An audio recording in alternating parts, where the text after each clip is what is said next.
Hi friends, మీ అందరి ముందుకు వచ్చేసాడు అల్లరి పిల్లవాడు, పల్లెటూరు కుర్రవాడు, మీ అందరి వాడు. దాన్ని ఈరోజు ఒక ప్రత్యేకమైన వీడియోతో మీ ముందుకు వచ్చాను. అదే వనభోజనాలు. వనభోజనాలు ఎందుకు స్టార్ట్ చేస్తారు, అసలు ఏంటి, దాని పుట్టుపత్రాల గురించి తెలుసుకోవడానికి ప్రయత్నం చేద్దాం. అలాగే ఈరోజు మనం కాపు వనభోజనాల సదస్సుకు రావడం జరిగింది. అసలు కాపు కమ్యూనిటీ అంటే ఏంటి, దాని గురించి ఏంటి అని బయట డీటెయిల్స్ నేను ఇవ్వబోతున్నాను. అలాగే వనభోజనాల గురించి ఈరోజు మీకు చెప్పబోతున్నాను. సో లెట్స్ గో టు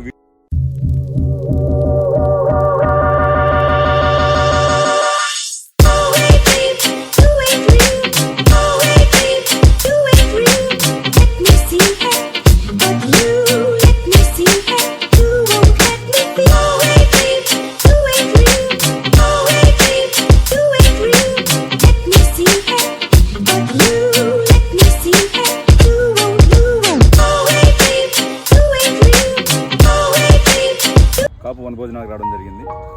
అసలు ఎవరు ఈ కాపులు, ఏంటి ప్రత్యేకత, ఈ కాపులకి ఉన్న ఇది ఏంటి అని తెలుసుకునే ప్రయత్నం చేద్దాం. కాపులు అంటే అందులోనే అర్థం ఉంది. కాపు కాసేవాళ్ళు కాపులు అంటారు. ప్రత్యేక నాటి నుంచి కూడా కాపు జాతి మనుగుల్లో ఉంది అని మన చారిత్రక గ్రంథాలు చెప్తూనే ఉంది. అయితే సీతమ్మ వారికి కాపులాగా ఉన్నటువంటి జాతి కాపు జాతి. అప్పటి నుండి కూడా కాపు జాతి అనేది అవతరించడం జరిగింది. త్రేతాయుగం నాటి నుంచి కూడా ఉన్న ఈ జాతి కంప్లీట్గా వ్యవసాయ ఆధారితమైన కుటుంబాలతో ఇదై ఉంటుంది. అయితే ఈ జాతి జనాపరంగా అత్యధికంగా ఉన్నప్పటికీ నేటికి ఉభయ గోదావరి జిల్లాల్లో కానివ్వండి, ఆంధ్రాలో కానివ్వండి, ఎక్కువ అత్యధికమైన జనాభాతో ఉన్నటువంటి ఈ జాతి ఇప్పటికి కూడా రాజకీయంగా అణచివేయబడిందని చెప్పబడింది. ఎందుకు అంటే రాజకీయ చైతన్యం వస్తే కొన్ని వ్యతిరేక శక్తుల్ని అణచివేయడానికి ఈ కమ్యూనిటీ చాలా బలంగా పనిచేస్తుందని ఒక భయంతో నేటికి కూడా రాజకీయంగా అణచివేయబడిన జాతి ఏదన్నా ఉంది అంటే అది ఖచ్చితంగా కాపు జాతి అని చెప్తారు. ఈ కాపు జాతి ఈరోజు అంచెలంచెలుగా వెతుకుతూ పవన్ కళ్యాణ్ గారి రూపంలో రాష్ట్ర స్థాయిలో ఒక గణనీయమైన గుర్తింపు పొందింది. అలాగే కాపు జాతి ఆది నుంచి కూడా అత్యధిక జనాభా కలిగినటువంటి జాతి. అయితే ఆర్థికంగా ఇలా స్థితిగతులకి దెబ్బతీసే విధంగా కొన్ని రాజకీయ శక్తులు ప్రయత్నం చేశాయని చరిత్ర ఆధారితంగా చెప్పబడుతున్నాయి. అయితే ఇప్పుడు ఈ కమ్యూనిటీ నుంచి నేడు అంచెలంచెలుగా కమ్యూనిటీలో ఐక్యత పెరిగి అంచెలంచెలుగా ఎదుగుతూ అన్ని రంగాలలో కూడా కాపులు రాణించడం అనేది చాలా విశేషించదగ్గ విషయం. రాజకీయాల్లోనూ, సినిమా రంగంలోనూ, అలాగే అనేక వ్యాపారవేత్తలుగాను, బిల్డర్స్లోను, రకరకాల ఫీల్డ్లో కాపు కమ్యూనిటీ ఉండి ఈరోజు సొసైటీకి చాలా ఉపయోగకరంగా ఉన్నది కాపు కమ్యూనిటీ. అయితే ఈ కాపు కమ్యూనిటీలో ఒక లక్షణం బలంగా ఉంటుంది. బోలాగుణం వీళ్ళ నైజం, మంచితనం వీళ్ళ తత్వం. ఈ బోలాగుణాన్ని, ఈ మంచితనాన్ని, ఈ గుణాలతో ఉండటం వల్ల అనేక మంది అణచివేయబడటం జరిగింది. అంటేనే మంచితనం, అలాగే బోలాతనం. ఈ బోలాతనం, ఈ మంచితనం వల్ల అణచివేయబడ్డ వీళ్ళకి రాజకీయంగా ఒక ప్రాధాన్యత తీసుకొచ్చిన వ్యక్తి వంగవీటి మోహన్ రంగారావు గారు. ఈ రంగా గారు విజయవాడలో ఈయన జర్నీ స్టార్ట్ అయినప్పటికీ, ఆయన ఎమ్మెల్యేగా 2 సంవత్సరాలే ఆయన వర్క్ చేసినప్పటికీ, ఒక్కసారి ఎమ్మెల్యే అయినప్పటికీ నేటికి కూడా చరిత్ర చెప్పుకోదగ్గ వ్యక్తిగా రంగా గారు ఉండడం చాలా విశేషించదగ్గ విషయం. అయితే ఈ కాపుల ఐకానిక్ గా చెప్పుకునే ఈ వంగవీటి మోహన్ రంగా గారు, కాపుల ఐకానిక్ గా చెప్పుకునే వంగవీటి మోహన్ రంగారావు గారు ఈరోజు బతుకున్నట్లయితే సీఎం అవుతారనేది అక్షర సత్యం. కాకపోతే కొన్ని రాజకీయ శక్తులు ఆయన మీద కక్ష కట్టి ఆయన హతమార్చడం జరిగింది. ఇది విజయవాడలో సంచలనంగా మారింది. నేటి రాజకీయాల్లో కూడా రంగా గారి పేరు ప్రస్తావన లేకుండా రాజకీయం చేయడం విజయవాడ రాజకీయాల్లో సాధ్యం కాదు. మేబీ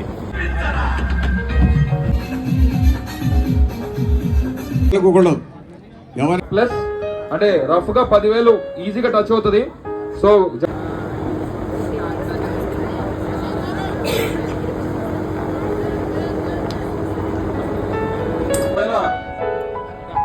అక్కడ నుంచోవద్దు దయచేసి. ఇక్కడ ఉన్న ప్లేసెస్ ఖాళీగా ఉన్న కుర్చీలో కూర్చోవాల్సిన రిక్వెస్ట్ చేసుకుంటున్నాను. మనందరికి తెలిసిందే ఏంటది, జనసేన స్పోర్ట్స్ పర్సన్ గౌరవనీయులు శ్రీ శివపార్వతి గారిని మాట్లాడవలసిందిగా కమిటీ సభ్యుల తరఫున రిక్వెస్ట్ చేసుకుంటున్నారు. శ్రీ పంతం పవన్ గారు అలాగే చంటి పాత్ర వహించాలి అని ఏదైతే పవన్ కళ్యాణ్ గారు కోరుకున్నారో అదే విధంగా రాష్ట్రంలో రాష్ట్రంలో కాపులందరూ 90% ఎన్డీఏ కూటమికి నిలబడి అడ్డంగా నిలబడి ఆంధ్ర రాష్ట్రంలో ఈ రోజు ప్రభుత్వాన్ని స్థాపించేలా చేసిన ప్రతి కాపు బిడ్డకి శిరసు వంచి పాదాభివందనం చేసినాం.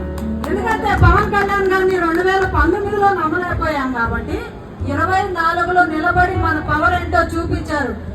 ఏ క్యాలిక్యులేషన్ చూసుకున్నా, ఎలాంటి రిజల్ట్ లో ఏ అనాలిసిస్ చూసుకున్నా, ఎక్కడ చూసుకున్నా, ఏ నియోజకవర్గం చూసుకున్నా కాపు కమ్యూనిటీ నుంచి 90% ఓటు ట్రాన్స్ఫర్ అయిన మాట వాస్తవం. ఈ ఘనత దక్కాల్సింది ఒక మన పెద్ద కమ్యూనిటీ అయినా కాపు మాత్రమే చెందింది. ఎందుకంటే కులాలకి మతాలకి అతీతంగా రాజకీయం చేసిన ఏకైక నాయకుడు పవన్ కళ్యాణ్ గారు. కూటమి గెలుపుకి కారకుడైనటువంటి పవన్ కళ్యాణ్ ఆంధ్రదేశానికి, తెలుగు రాష్ట్రానికే కాకుండా దేశాన్ని కాపాడిన ఏకైక నాయకుడు పవన్ కళ్యాణ్. అందుకనే మోడీ గారికి పవన్ కళ్యాణ్ ఎంత చెప్తే అంతే.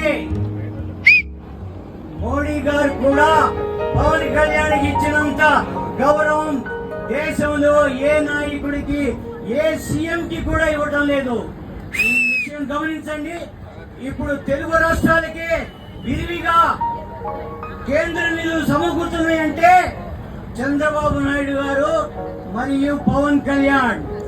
ఈ రోజు నేను ఇలా మాట్లాడగలుగుతున్నానంటే చంద్రబాబు నాయుడు గారి విజన్ వల్లే. ఆయన విజన్ తో మన తెలుగు రాష్ట్రాల్లో ఎంతో మందిని సాఫ్ట్వేర్ ఇంజనీర్లుగా తయారు చేయగలిగాడు. దానికి సత్యం రామలింగరాజు గారు కూడా ఆయనతో సాహసించారు. కానీ దౌర్భాగ్యం, సత్యం రామలింగరాజు గారు ఒక కేసులో జైలుకి వెళ్లారు. కొంతమంది అనేక కేసుల్లో కూడా బయట తిరుగుతున్నారు. చెప్పాలంటే ఇది ఎవరికి చెప్పలేదు.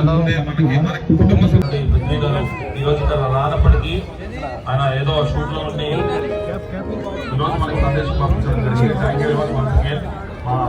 లీగల్ గా మనం కూడా అందరూ అడ్వైస్ తీసుకొని ముందుకు వెళ్దామని చెప్పేసి కోరుకుంటూ మరొకసారి అందరికీ కూడా నమస్కారాలు తెలియజేసుకుంటూ సెలవు తీసుకుంటున్నాను. జోహార్ రంగా గారు.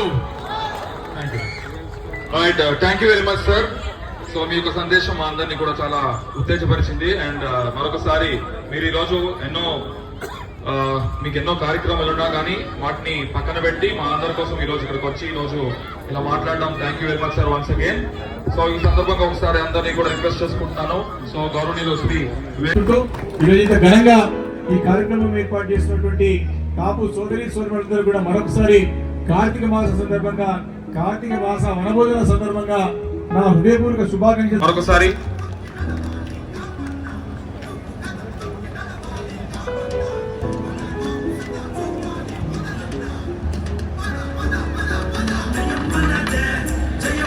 అండ్ ఈ సందర్భంగా మన కాపు కుటుంబ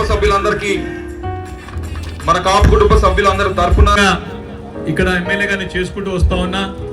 ఇక్కడ అందరం కూడా, నేను కూడా స్వతహాగా పుట్టి పెరిగింది కూడా కుత్బులాపూర్ ప్రాంతమే కాబట్టి కులాలకి, మతాలకి, ప్రాంతాలకి, రాజకీయాలకు అతీతంగా నాయకుడిగా సేవలు చేసుకుంటూ వచ్చినందుకే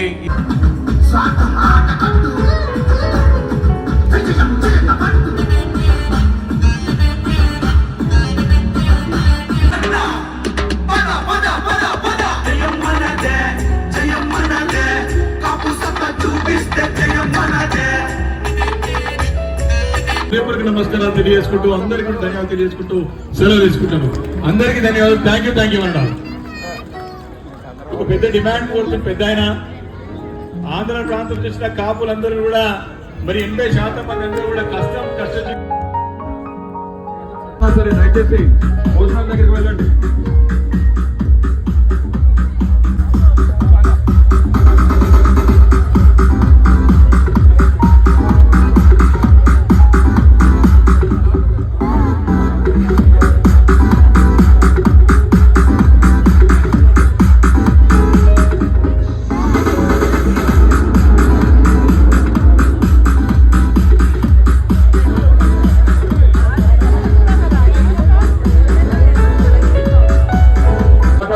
రిక్వెస్ట్ చేసుకుంటున్నాము.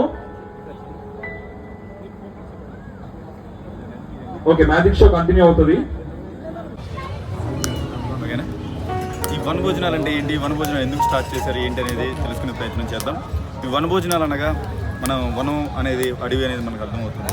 పూర్వం రోజుల్లో ఋషులు ఈ వనభోజనాలుగా స్టార్ట్ చేశారు. ఎందుకు అంటే వాళ్ళందరూ కూడా వాళ్ళు చేసిన యజ్ఞాలు యాగాలను అందరినీ కలుపుకొని చేయడానికే వనభోజనాలు స్టార్ట్ చేశారు. అయితే కాలక్రమాన అది ఆనవాయితీగా మారిపోవడం జరిగింది. నేటు కులాల వారీగా విభజించబడడం జరిగింది. అయితే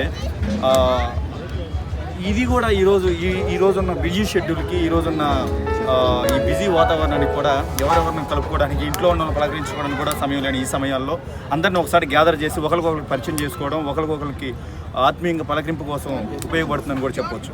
అయితే మనకు తెలుసు కదా, ఉసిరి చెట్టు దగ్గర విష్ణుమూర్తిని దామోదరుగా ప్రతిష్ఠించి అక్కడ వశిష్ఠముని గారు వనభోజనాలు పెట్టడం జరిగింది. దాని కాలక్రమాన వనభోజనాలుగా పిలుచుకుంటూ కులాల వారీగా చేసుకుంటున్నారు. ప్రతి ఒక్కరు కూడా ఆత్మీయంగా కలుపుకుంటూ ఆత్మీయంగా అనుబంధాలతో కలిసి సాగుతుంది ఈ వనభోజనం. దానికో సబ్స్క్రైబ్ చేసుకో మామా, బెల్ ఐకాన్ నొక్కు.